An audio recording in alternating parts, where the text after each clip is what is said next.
I know Keffel's already covered this video, and although I believe she did a really good job, there are still some points that she didn't mention which I would like to bring up. You see, this video is about tankies, a term which, according to Hakim, doesn't actually mean anything. Tanky is a term you hear thrown around a lot, but it seemingly doesn't have any meaning. The quick summary is, it doesn't really. Well, it kinda does, but the intention behind its use is generally nebulous, and the term is expanded so much as to be meaningless. Of course, in spite of the term being utterly meaningless, Hakim is able to give a rather specific definition of what a tanky is used to refer to, even employing a fake but admittedly pretty cool Merriam-Webster aesthetic. I won't be playing the entire section here because it's actually quite long, but here are the different definitions Hakim gives of the term. Because, again, the term is so meaningless, it means 5 different things! Also, a little advice for Hakim: if you want to put text on the screen, please zoom it in slightly more. This is actually kind of hard to read. Oh, and for those of you who want to know what examples Hakim gives to back up his claims, well, none, except for one case. You see, while explaining the 4th definition, Hakim shows this tweet of some guy on Twitter calling the person he's arguing with a tanky moron, at least in the eyes of his followers. What are these people arguing about exactly? What did the person say that caused them to be labeled a tanky? I don't fucking know. Hakim doesn't show that. And again, the rest is just no examples. If you want Hakim to explain, for example, is going around calling people tankies for clarifying unspecific misconceptions about former socialist nations, welp, sorry, Hakim is never actually going to explain that. I also want to take a minute to point out number 3, specifically Hakim's phrasing. And for this, I'm just going to play the segment.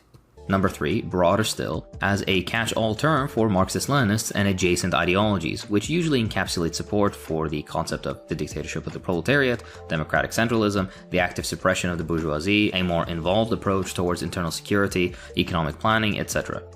This also usually follows the condemnation of the use of force in times when it was possible that it was warranted. The problem with that last statement should be obvious. It doesn't mean anything. If there's a use of force, it's always possible, in theory at least, that it was warranted. But either way, you see how we've gone from Hakim saying this term doesn't mean anything to this term means everything. This kind of contradiction is something Hakim does a lot. And it makes this video an especially frustrating watch. Later on in this video, he says that basically every influential communist of the 20th century could be considered a tanky if we applied the definition uniformly. The vast majority, dare I say all actually influential Marxist thinkers of the 20th century, fit the tanky label if applied uniformly.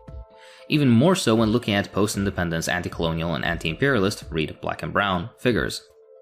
How these men could fit the definition of a term which Hakim just said didn't have a fucking definition, and then went on to provide 5 different definitions of said term, I'm not entirely sure, honestly. And this is just after Hakim says that if we use the word tanky, which again doesn't have a definition, remember, to mean people who believe there were successes in the Soviet Union and who adhere to orthodox Marxism, therefore we're condemning the entirety of the third world left, I guess?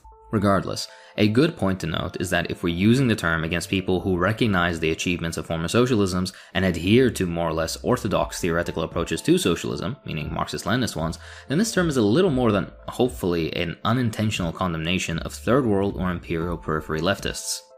Never mind the fact that not all third world left-wing movements are Marxist-Leninist in nature. Hell, there are quite a few left anarchist movements in the third world. And again, I cannot stress this enough, Hakim does not provide any examples of anybody using the term tanky in this specific way, meaning this statement is entirely meaningless. And again, in spite of the fact that by using the term you're insulting the entire third world left, you are also attacking somebody who has positions nobody does. Which is why so many people can fit into the definition.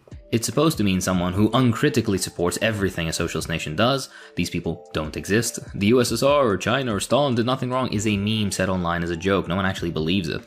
But despite not existing, they do exist on Twitter, but don't represent the entire left-wing movement, which I should note, nobody is claiming they represent the majority of any left-wing movement to my knowledge. Hence why using the term is insulting a large chunk of leftists because it represents so many of their ideas.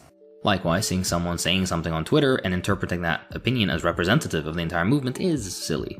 Honestly, I don't even think I need to go on with commentating at this point because, well, my point is incredibly clear. Although this is better than the other Hakim videos I've covered, the fact that Hakim consistently changes the definition of the topic throughout the video in various incredibly contradictory ways just makes it come off as a frustrating watch above all else. Good night and good luck.